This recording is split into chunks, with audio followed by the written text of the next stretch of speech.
Yeah, thank you, Francesco, for the introduction, and thank you in particular, Giuseppe, Michele, and Gemma for inviting me to give this seminar here. It's a pity that we don't have pizza after the talk, or at least not all together. But if you have an oven and a pizza, I would suggest to warm it up and have it ready by the end of my talk. As indicated, so my main field of research is star formation and protoplanetary disks. In this talk, as Francesco was saying, so I will focus on some studies that we conducted towards Sagittarius B2. So this work has been done in collaboration with many people. I have listed below main contributors, and I wanted to highlight 3 names that are 3 former PhD students, Andreas, Fanyi, and Annika, who have greatly contributed to the results that I will be presenting.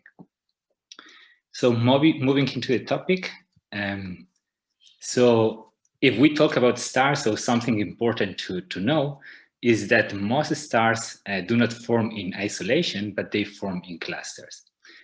Indeed, so clusters that have thousands or so of stars, of stellar members, they are expected to contain at least one or a few stars with masses of 10 solar masses or more, essentially what we define as a high mass star, as a massive star.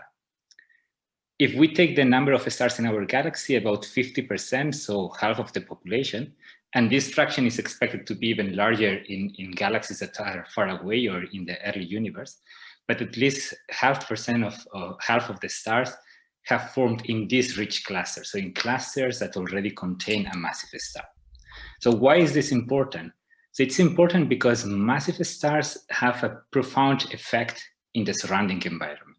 So this image that I was showing here of the cluster, so if we look how the environment looks like around it, we can start seeing that it's not homogeneous or smooth, but it's highly affected by the feedback and the energetics that these stars, in particular massive stars, are introducing. So this is important in defining the physical and chemical properties of the neighborhoods of the cluster, the planets that are forming there, but also the properties of the galaxy at large scale as a whole. So understanding this, how these clusters evolve, form and evolve during time, it's key to understand the properties of galaxies or even planets by themselves. Another important thing about clusters is that there are a series of clusters that do not have just a few high mass stars, but they have hundreds of them. These are the so-called superstellar clusters. These are 2 examples that are located in our galaxy, in the Milky Way. These are the Arches and the quintuplet cluster. Their formation is not so well understood. There are some theories about how these objects form.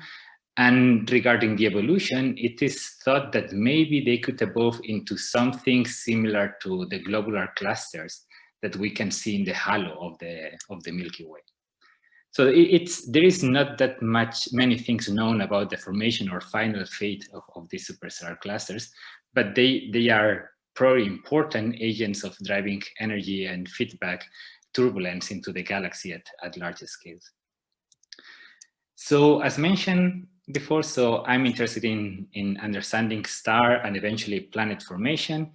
But if we want to understand how stars form, one thing that we should never exclude is trying to understand how high mass stars form and how stellar clusters form. So without this, we would not have a complete picture of what's going on.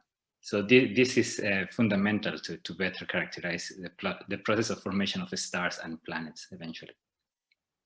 So what do we know about star formation? So this is just a brief summary. So we know that stars of low mass, few solar masses, stars like the sun, so undergo a series of evolutionary stages that are relatively well known. So starting with a cloud that will collapse and fragment, these fragments will become dense, a protostar will form inside. They are associated with material that it's being ejected in the form of jets and outflows. They are surrounded by rotating structures that will end forming disks and planetary systems. For high mass stars, the picture is maybe less clear, but over the last 20 years, this has become a little bit more understood. And one can identify a series of evolutionary stages that are similar to the ones that we see for low mass stars. So we would have a clamp that it's fragmenting and collapsing. These dense fragments will have a protostar, massive protostars forming inside, associated with outflows. And eventually at the end, once the star reaches the main sequence, they will start radiating large amounts of ultraviolet photons that can ionize the surrounding medium and create what we define as H2 region, a region of ionized gas.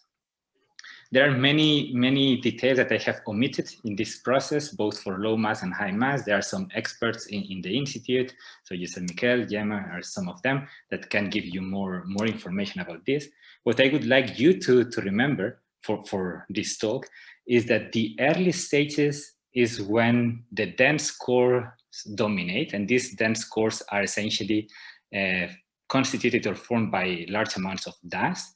And this means that these objects are easily detectable at millimeter wavelengths, so the millimeter regime of the electromagnetic spectrum.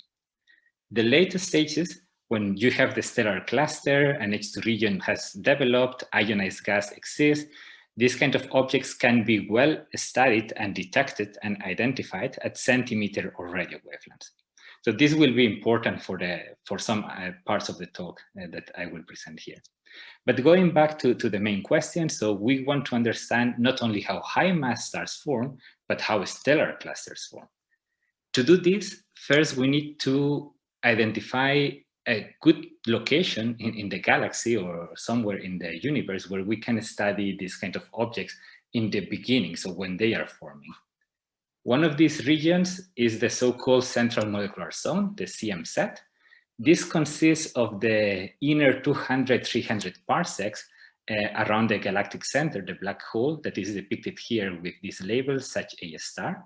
All this area is the central molecular zone, and it seems to be an ideal place for large stellar clusters to form and high mass star formation to take place. Indeed, the two superstellar clusters that I was mentioning before, Arches and Quintuplet, are located within the central molecular zone. So one could expect that we should be able to identify similar objects to these superstellar clusters, but in an earlier evolutionary stage, so when they are forming. Of this image that I was showing here, so you can see that there are two colors, orange and blue. The blue is the infrared emission from stars and warm dust, so essentially evolved objects, while the orange is cold dust emission, so emission at millimeter wavelengths tracing cold and large amounts of dust and gas. And there is one particular bright object, Sagittarius B2, that appears as a significant place with lots of cold dust in its location. So we can zoom in a little bit in Sag B2, and we see that this is an image of at submillimeters in the millimeter by Herschel satellite. And we see that the cloud extends for about 20-30 parsecs in size. It has a pretty large mass of about 10⁷ solar masses. This is why it's one of the most, if not the most massive cloud in the galaxy.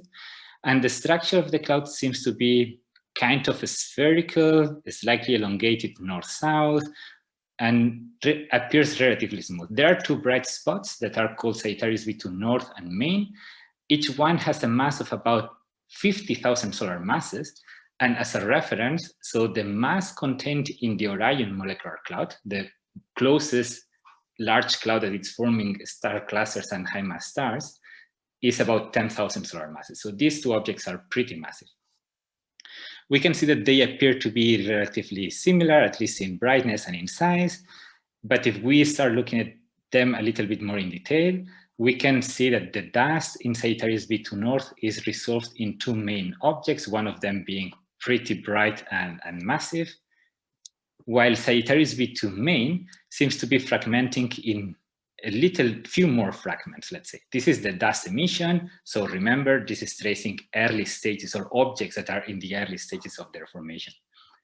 If we explore the same regions at centimeter wavelengths, the ionized gas, what we can identify are objects that are more evolved, so H2 regions. And we see that Sagittarius B2 North have just a few, 3, 4 maybe H2 regions, while Sagittarius B2 Main has a much larger population of H2 regions. So this is already indicating that there are some differences between these two objects that at first glance look pretty similar. So this triggered a number of questions. I'm listing here just a few of them based on the number that I was mentioning before. So just to trigger a little bit of discussion on you. So the gas mass contained in Sagittarius B2 is, as I was saying, about 10 to the 7 solar masses. But the stellar mass that we have derived in Sag B2 seems to be about 10 to the 4, 10 to the 5 solar masses. This means that the star formation efficiency in this very massive cloud is pretty low. It's something like 1% or even less. And this looks a little bit strange. And one wonders if we are doing something wrong in getting these numbers or in understanding how this cloud behaves. And another aspect to consider is that the mass, again, of the whole cloud, the whole envelope, is this value 10 to the 7. But the mass of the two main sites where star formation seems to be taking place is just 10 to the 5. So this is only 1%, which triggers the question, what's happening to the 99% of the mass that's in the cloud? So what's going on with this, with most of the cloud? And finally, so the two main centers, north and main, that seem to be like twins. They are located at the center of the clouds, have similar properties at larger scale, but when investigated in detail, they appear highly different. So north appears more monolithic, main appears more fragmented. So these are some questions that pushed us to initiate a project that was aimed at understanding, characterizing the physical and chemical properties of Sagittarius B2. For doing this, what we did is combining observations and modeling of both the large scale region, so the whole cloud, and then investigating certain objects in more detail, trying to better understand what's happening. It's worth noting that thanks to ALMA or the VLA, but in particular ALMA, performing these detailed studies is possible not only towards some specific regions, but towards the whole cloud. And this is some project that it's going on, but I will not be showing results on this in detail in this talk. So in the next 30-35 minutes, I will go through some of the results that we have obtained in this study, and I will start talking about the envelope of Sagittarius B2. So as mentioned in the beginning, this is how the cloud looks at when the Herschel satellite observed that in submillimeter, millimeter, so this is just cold dust. If we take observations of molecules, the molecules allow us to trace not the dust, but the dense gas that should somehow resemble the dust properties. What we see is that the cloud has a more or less similar shape. So it's more or less, let's say, spherical, but we have better defined this north-south elongated feature. And maybe there is certain level of substructure, but it's hard to say with this data. These data were taken with the IREM 30-meter telescope that it's located in Granada. In order to try to improve the quality of this map, we used ALMA. And this is the map that we obtained with a different molecule, in this case HC3N, but it's a molecule similar to the previous one that traces dense gas. And you will say, Álvaro, so this image looks worse than the previous one because there is almost no emission. And I will say, yeah, it looks like this, but this is just because of dynamic range issues. If I saturate a little bit the image, you will start seeing much more substructure. So we can continue seeing the elongated structure north-south, that it's the main cloud. We can identify north and main clearly, but in addition to this, we see a number of filaments, even large cavities or arcs that are distributed all over the place. Similar structures were identified in the past in 1999, so a couple of years ago, so, with the VLA, using the molecule ammonia. So this was observations of only a small portion of the map of the whole cloud. But Martín Pintado and co-authors identify a series of features that resemble like small bubbles or arcs. So we started doing such a kind of search in our data.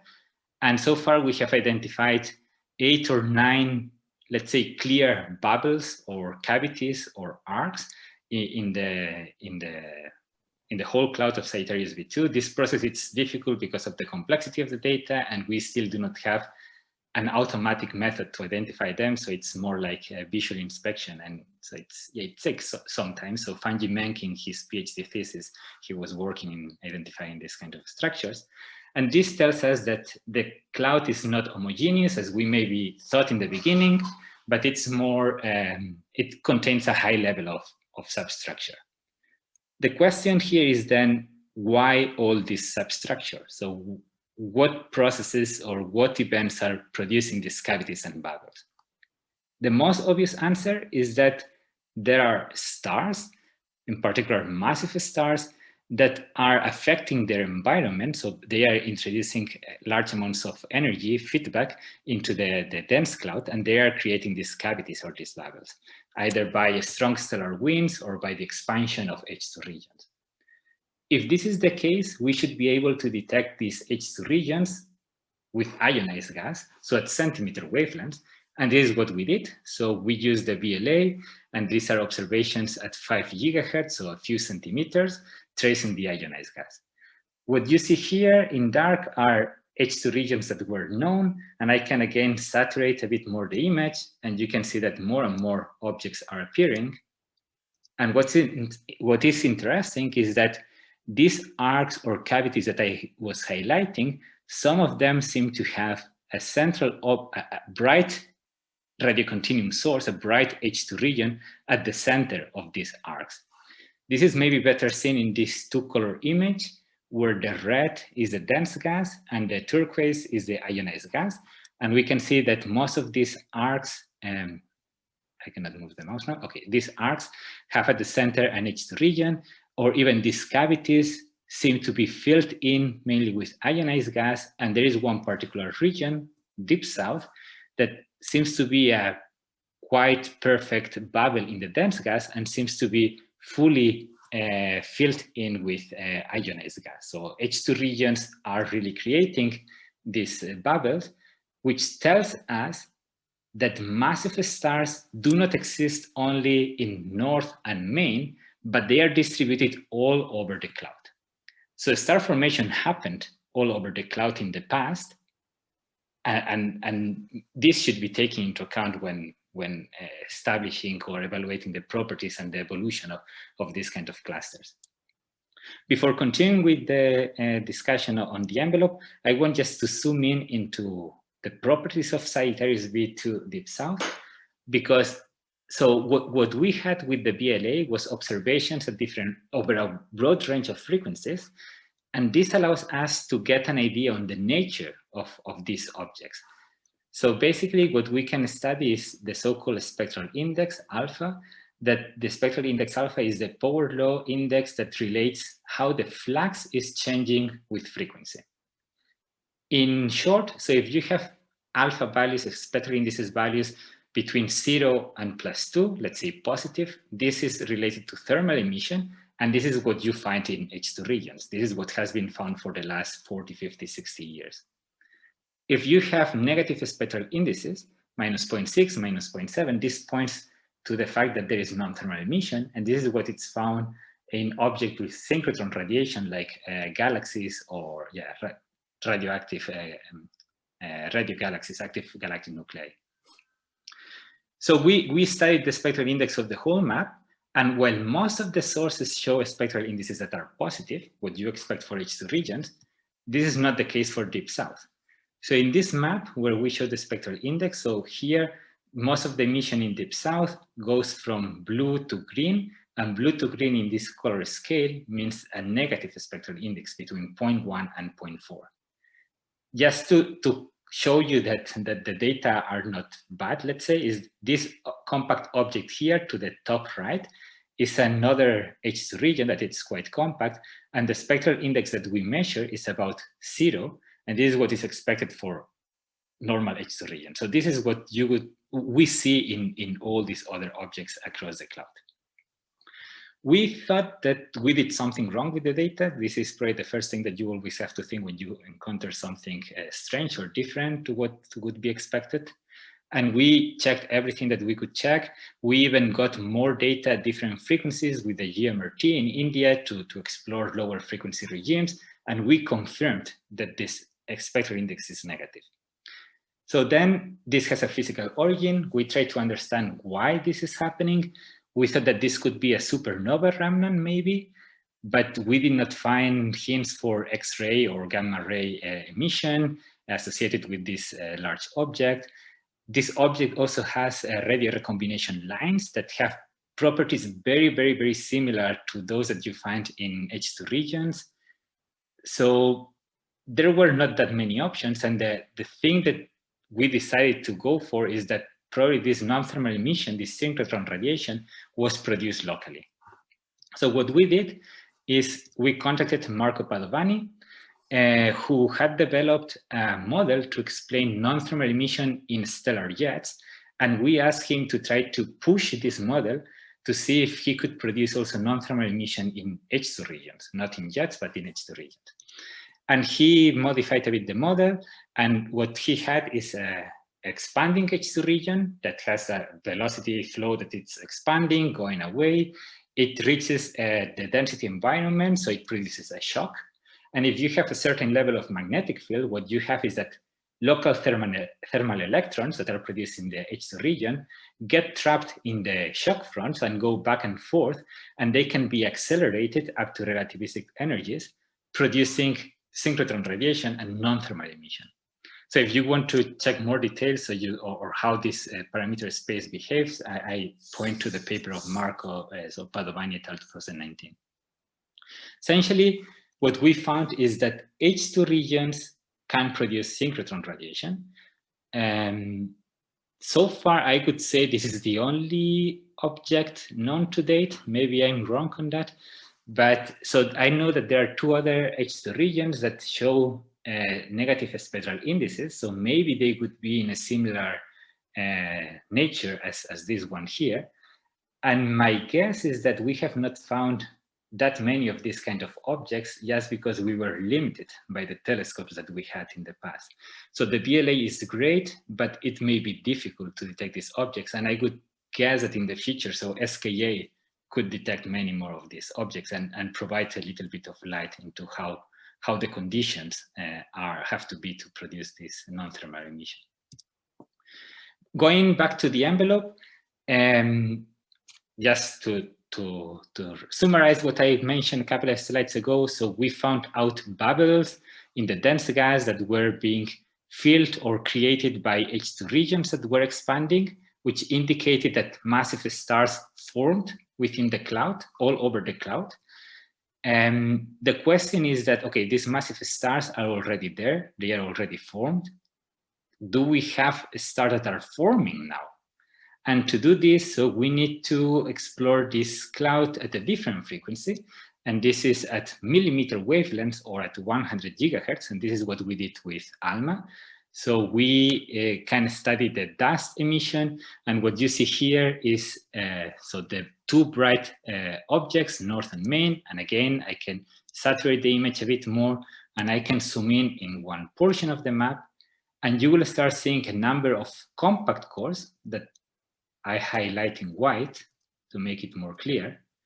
And if you go through the whole map, so we identified about 300 compact cores distributed all over the cloud. So not only in the central regions, north and main, but all over the cloud.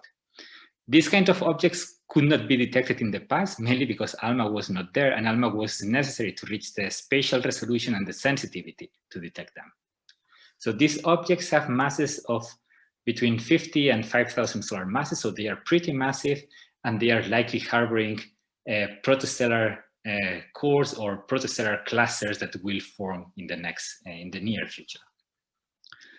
In order to try to establish a rough evolutionary classification of these objects, we compared the dust emission with the presence of ionized gas, the presence of H2 regions.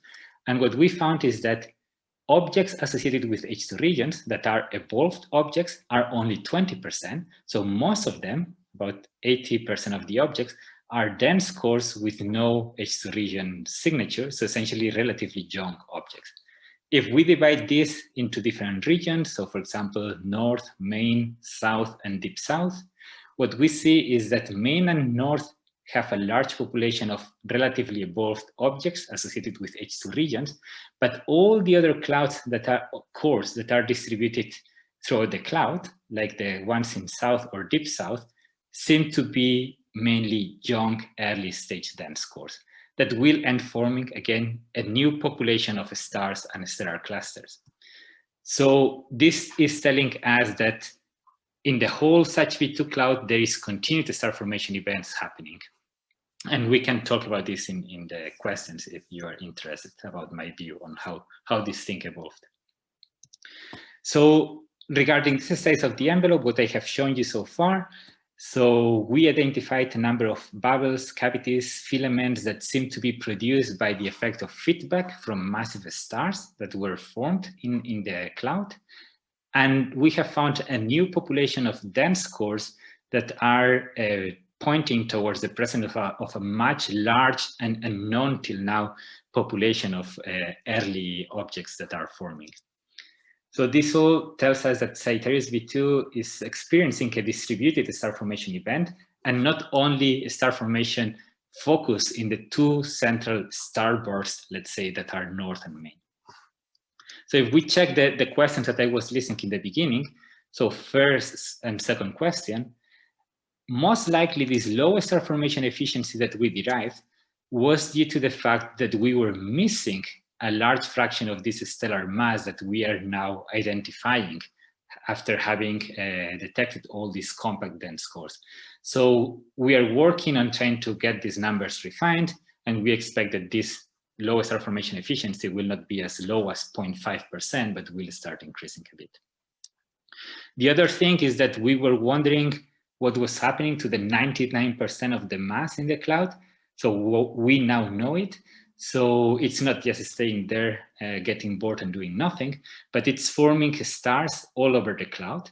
And this can be important if one wants to determine how these clusters are formed, so how the properties, spatial distribution of the members at large scales are relevant. So focusing on specific regions is not enough. One needs to expand and cover large areas to understand the global physics that affect these objects. Let me move to the smaller scales, but before doing this, I want to quickly go through the kind of modeling that we did for SgrB2. And this is work that was done in the thesis of Annike Schmiedeke, and I want to present it because maybe some of you are interested in using this kind of modeling idea, or even contacting her and try to see if you can implement this to the objects that you have. So what she created is Pandora. So it's a software framework, and as the name says, Pandora is like Pandora box. You open it and you find lots of things that maybe you didn't want to look at in the beginning, but let me guide you a little bit through the code. So essentially we start with setting up a model, and this is just defining how many dense cores, stars, clusters you want to put. You can distribute them in 3D space. And once you are happy with your first setup of the model, you can calculate the temperature distribution in this region. Then what we can do is we can couple it to chemical codes. In this case, we use it coupling it to Shaft-RC, that it's the chemical code that we have been developing in Cologne.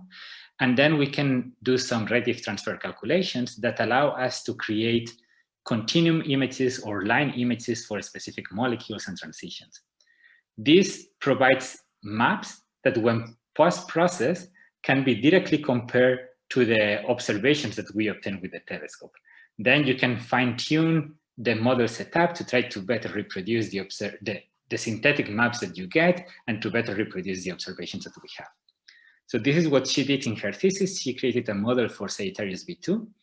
And here, this is just the large scale structure of the envelope with some regions and a zoom in of Sagittarius B2 main with a series of dense cores and H2 regions that are color-coded based on the dust temperature. So just this model is like a building block game in which you take all the pieces that you want, so dense cores, H2 regions, filaments, disks, outflows, stars, clusters, whatever you want. You put it there, you can move it in different positions until you are able to reproduce the object that you are observing or studying. So just to show you how reliable, trustable the model for SgrB2 is. So these are observations that we obtain with Herschel at different bands, wavelength bands indicated here. These two bright spots are, again, north and main, and we have the cloud that appears slightly elongated as we knew it. And if we compare to the model predictions, so we have a good match. If we go to zoom in some regions, Sagittarius B2 North, for example, we have the ionized gas and the dust, and the model has reproduces quite well the observations. The same thing for Sagittarius B2 Main, we have the ionized gas and the dust, and the model also reproduces quite well what we are observing. This can then be used to model lines, and what I'm showing here is the C18O molecule, different transitions at different energies. And you can see that, okay, we can really reproduce well a Gaussian. What is the merit of this, Álvaro, you may ask? So check also the continuum level. So this is changing and it's also pretty well fitted. But the most interesting thing is probably that if we go to more abundant molecules like CO, we can also fit self-absorbed profiles in a pretty robust way, self-consistently with all the other maps that I was showing before. Interestingly, so in the observations in black, you can see that the red shifted peak is brighter than the blue shifted, but as you move to higher energy transitions, this is shifting and becoming the opposite. And the model in red is also reproducing this. This is useful information because this can tell you about how the gas is moving in the cloud. So if you take different molecules, CO, HCN, CS, HCO+, and you study how this profile changes, since these molecules trace different densities, so different parts along the cloud, you can investigate how the gas is moving. So in Sagittarius B2, close to the H2 regions, we see that the gas is expanding just because the H2 regions are pushing the gas away. But at intermediate scales, it seems that the gas is still infalling, so going towards the center, and the outer layers seem to be expanding or getting dispersed into the more diffuse gas. And so if you're interested in this kind of modeling, I suggest to contact Annika, or we can talk about this later. But let's move in the last 10-15 minutes. Let me go into some studies of specific regions, in particular North and Main. And there are a number of publications that have been out or that will be out in the next months. I want to focus on two of them. And I want to start showing how these two regions look like in 2011 when they were observed with the SMA. So dust emission, these are the maps that I was showing in the introduction. 6 years later with ALMA, we improved a little bit these maps, and we got much better idea of the substructure of what's happening there. These observations are not just continuum maps or single frequency maps, let's say, but they are spectral line. It's a spectral line survey, meaning that every single pixel of this map that you see here contains information, many lines. Some of you have already seen this image, but for those of you who have not seen it, this is an example of how a spectrum looks like towards 1 pixel of these maps. So what you see here is not noise, but I can zoom in a little bit more, and a little bit more. And what you see here is lots and lots of spectral lines, each one of them associated with a certain transition of a certain molecule that can give you really important information about the velocity field, the temperature distribution, the density distribution, the chemical properties of these objects. If you ever have something like this and you don't know how to deal with that, so even to get the continuum, I just make a little bit of advertisement. So we developed this package StatCon that can help you in dealing with this kind of data. So feel free to use it or contact me if you're interested. But let's go back to science. So these are the maps that we were getting for the two regions. And if we focus on North, just to show you how these different positions in the map look like. So we identified about 20 objects. And interestingly, the most massive one at the center seems to not fragment. So it's pretty massive, about 5,000 solar masses, and it's not fragmenting. If we check the chemical content of these cores, we see that most of them are pretty line rich. No matter where we look, they have lots of lines. If we go to Sagittarius B2 main, we identified about 27 different cores. And in this case, we don't have one single major core at the center, but we have a much more fragmented structure with many more objects. So if we check the spectral content or the line content of these objects, we see that an object as simple as, or as boring maybe as this one here, also shows a very line-rich nature. So these objects have masses between 50 and 500 solar masses. Some of them have about 1,000 solar masses, and they are pretty line-rich. And what we found is that this line richness that we calculate here as a number of lines per gigahertz seem to be correlated with the column density or the mass of this object. So this could either be some, let's say, technical limitation in the sense that maybe all the objects are extremely chemically rich, but we don't have enough sensitivity to detect the lines, or this could be something physical.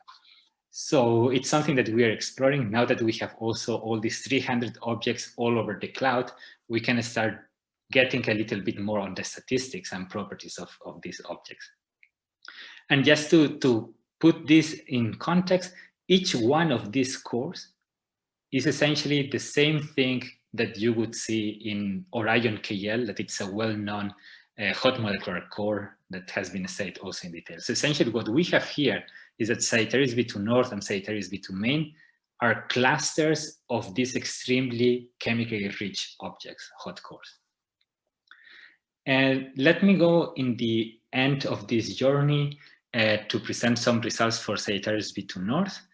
Again, this is how the Sagittarius B2 North looked like when we observed it in 2011. In 2017, with ALMA, the image got a little bit better. And here I have played a little bit with the contrast to better emphasize this kind of extended structures that were visible in the continuum map. And we were wondering what could be. So these resemble filaments that have been observed in many other star-forming regions. And interestingly, so if you check all these dense cores that we identified, some of them seem to be well aligned into extended filaments that are all of them converging towards the central region or central hub. If you go to lines, since we have this line survey with lots of spectral lines coming from different molecules, we can get a little bit more information. So this is the map of this particular molecule, methyl formate.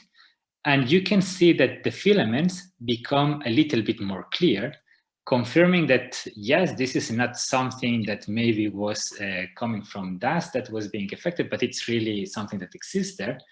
And this is seen not only in this molecule, but in many other molecules. So this is a map of continuum, methyl formate, and dimethyl ether. And we could identify about 8 filaments that seem to be converging to the center. Do all the molecules show the same trend? And no. So some of them, like H2CS, reveal some other filaments that were not detected in other molecules.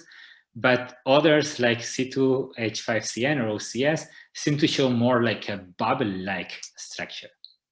So again, so you can ask me later if you want to know my guesses of why this can happen, but we are investigating on what's the difference between one molecule and another. So if we combine these images in RGB color composite plot, we can see that some tracers, dust or certain molecules, trace this filamentary structure, while others seem to trace more like a spherical morphology. Since we have information about the lines, this tells us that we can get also information about the kinematics of the gas. What I'm showing here is the position velocity plot of this filament, F1. And what I'm doing is I'm moving from the outside towards the inside. Outside is to the right, and I'm moving towards the inside, and I check how the velocity is changing.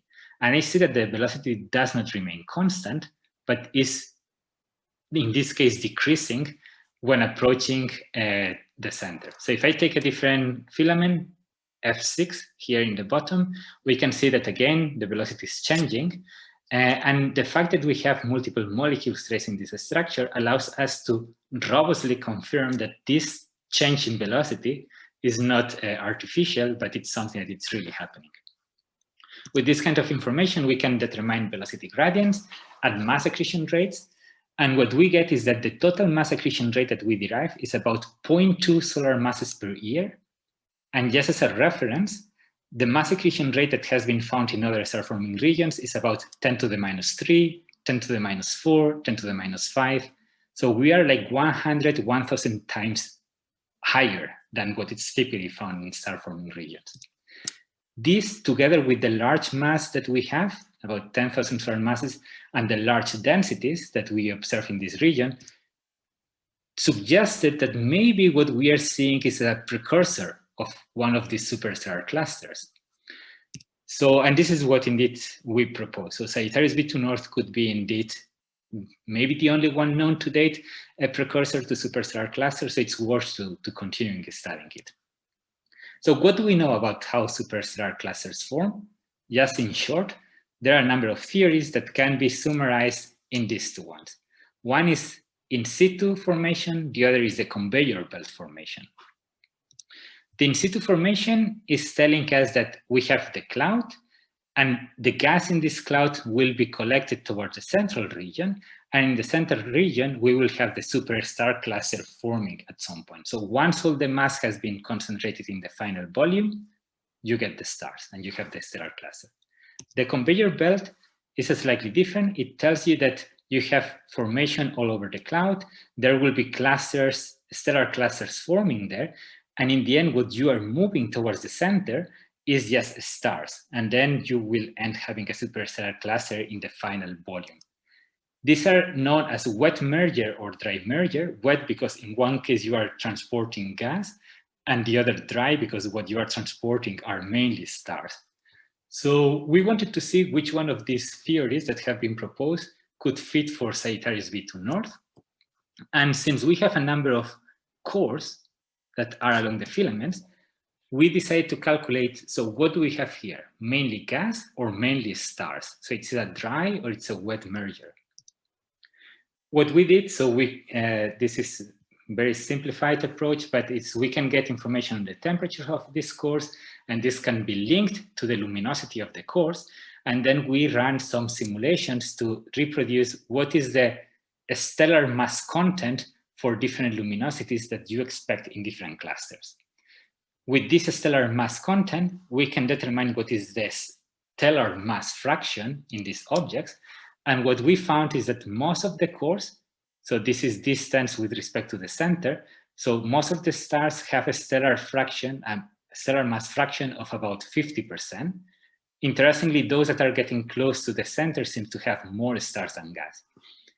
So it's not 100% wet, not 100% dry, so we could say that it's a damp merger, but it's more like, I think these results favor the idea that not all the gas is concentrated at the end, but you have stars that are forming outside and they are transported later on inwards. So what we propose is that Sagittarius B2 North is a possible superstellar cluster precursor, and I would say that this is probably the only one known to date. So there are some other clouds that probably will end being like this in the central molecular zone, and they are being studied also by other people. So take-home messages of these detailed studies. So just to mention that we identified, thanks to the power of ALMA, a cluster of extremely chemically rich hot cores within the SAGE-B2 cloud. The complexity of this data requires developing of new tools to process and understand, interpret what we are observing. And as major science highlights, so we propose that we could have found a potential precursor of a superstellar cluster. Let me take one extra minute. Some of you have, I think, already seen these plots, but I want to show it to everybody there in the audience. And I take this minute for a bonus track, and I guide you through the history of how these observations evolved over time. This is how Sagittarius B2 North looked in 2011 with the SMA. And this is how it looked like with ALMA in 2017. If you still do not believe me that these are filaments, despite all what I have been showing now, and that they are accreting mass towards the center, so Adam Ginsburg is the PI of a relatively recent observed project. It's already 1 year or so old, a couple of years old. And this data that I will show you now goes 10 times better in resolution and better shows that the filamentary structure is there and it's more complex than what we could think in the beginning. So we see that there are a number of dense cores that seem to be aligned along these filaments, but the central part seems to be just a pure network of filaments, maybe transporting gas towards the center. This region, it's comparable to this other one, that it's Orion A. Both of them have a mass of about 10,000 solar masses. The main difference, and this is why we think that Sagittarius B2 North could end being into a superstellar cluster compared to Orion A, is the size. So Sag B2 North is 0.1 parsec. Orion A here, this scale is about 7-10 parsecs. So if we put this in the real same spatial scale, so Sagittarius B2 becomes much smaller, which means that it becomes much more denser, so 1,001 million times denser than Orion, suggesting that these identities are maybe the ones required to form these superstellar clusters. And just to finish, because I know that some people there, so in particular Gemma, is also working with filaments and so on, and filaments seem to be found at all scales. Just to remind you that, yeah, indeed, filaments seem to exist at large scales in the universe, down to the smallest scales that can be brain cells. And with this, I would like to finish and thank you for your attention. Thank you very much, Álvaro, for your very nice talk and for sharing with us your exciting and comprehensive study on Sagittarius B2. So I would like to ask if there are any comments, questions, or curiosities, and if so, I would like also to ask you to switch on your camera so it is easier for Álvaro to identify you.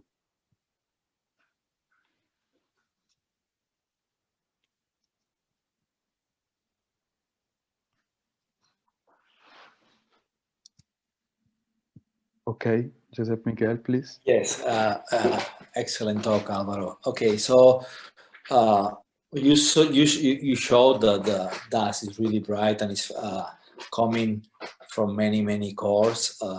So what about dust opacity 1 millimeter? I guess this is a really issue, and that probably doesn't allow you to really measure properly the gas content because of that, right? Yeah, so this is an issue indeed at the specific observed. So all these objects that are distributed around the whole cloud, I think probably they are not suffering that much because they are a little bit less massive, most of them. But the ones that are in Sagittarius B2 North, for example, these ones that I was showing, they suffer a lot by opacity. And indeed, so it's optically thick. So what we are seeing, it's optically thick. And if you go to the brightest objects, you don't see lines in emission, but you only see lines in absorption, which is telling you that the dust is so thick that you cannot go deep inside. Then I guess the question of that we are maybe missing part of the gas in these objects that are maybe being transported to the center could be the case. So what we did is we took the temperature from the lines, and maybe this gas temperature is just tracing the outside and not the inside.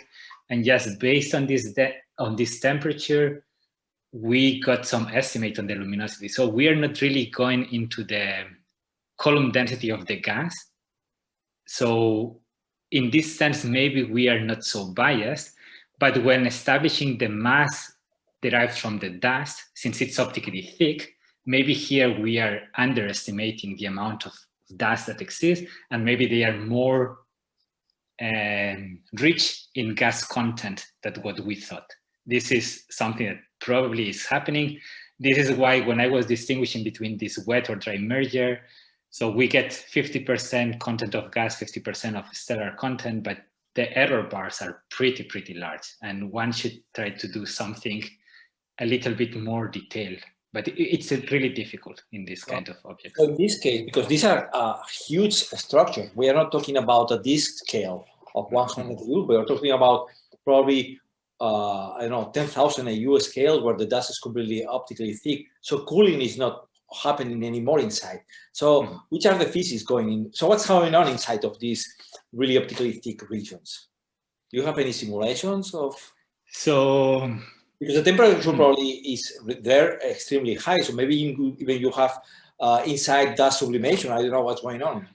Could be, yeah. That this good question. So I don't think there are simulations going to these extreme regimes, or at least I'm not aware of these simulations. Thing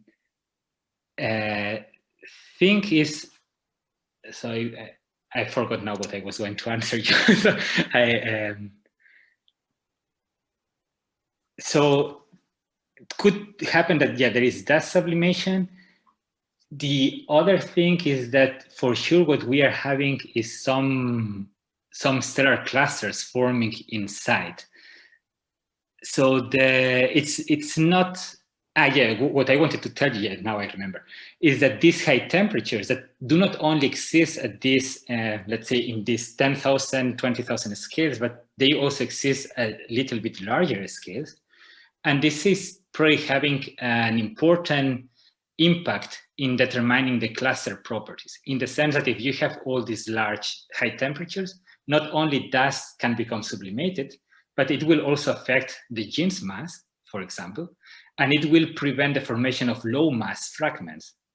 So most likely there is a deficit of low mass objects, low mass stars in these kind of clusters. And there, so I did not present these results, but we seem to find this lack of low mass core. So I would say that these high temperatures are affecting in multiple directions. One is that the properties of the clusters at large scale may be different to a normal cluster, just because we don't form low mass stars efficiently. And the other thing is that going deep into these regions becomes really difficult because of what you said. So opacities are large, dust can become sublimated, and then we don't have proper proofs to trace them. Because at this point, so the dust is so optically thick that molecules cannot also be used because you cannot go deep inside. So one possible solution is always in the future. I think it would be SKA, because SKA, you can move to lower frequencies, opacities are maybe less strong, and if you take some low energy transitions of these complex molecules, maybe you can go deep into the core and investigate them in more detail and better understand the structure, the temperature structure inside. Yeah, my guess they will be sublimated because of that. Yeah, so that would be a better frequency region to explore what's going on inside. Yeah. There are some attempts of trying to search counterparts in the infrared, not in these very dense cores, but in some ones outside in the cloud. I'm really curious to see if we can even detect something in the infrared. So my feeling is that it's much worse than in the millimeter, and everything will be highly obscure. But maybe some lines like bracket gamma get a little bit enhanced in accretion shocks, and then one can get information there. Thank you. I had actually a related question related to low frequencies observations, which is actually more a curiosity. So I remember that the Mercat collaboration recently released a very deep wide field image of the galactic center at centimeter wavelengths. So I'm not sure if this image covers the position of Sagittarius B2 as well, but if so, do you think that this data can somehow add additional valuable information on the structure of the ionized gas in the filaments, assuming data will become available? Very good question. And yes, so they cover SAGB2. And as you said, so the data are not really available because what was released was a JPEG file or PNG file. And then we were trying to compare zooming in and put contours as much as we could. And it looks very interesting. So not so much maybe regarding the dust or the dense core, but as you said about the ionized gas.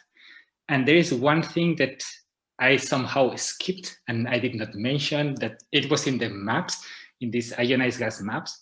So we do not only see, let's say, compact or relatively extended H2 regions, but we see kind of filamentary structures all over the place. Maybe I can share quickly this slide. So give me a second. So if I go here.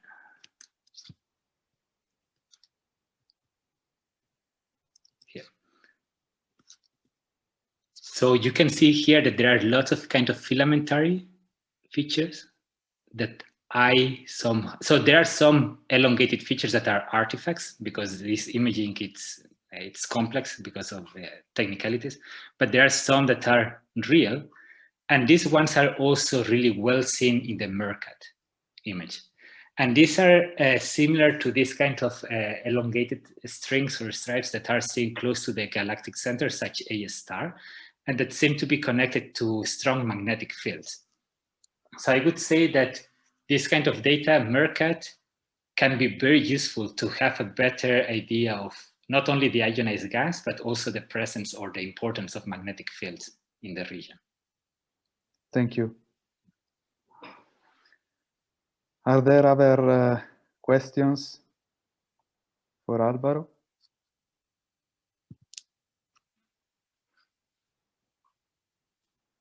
It's pizza time, I guess. Yes. So I think we can close this pizza seminar, and thank you all for attending, especially the speaker, and see you at the next seminar.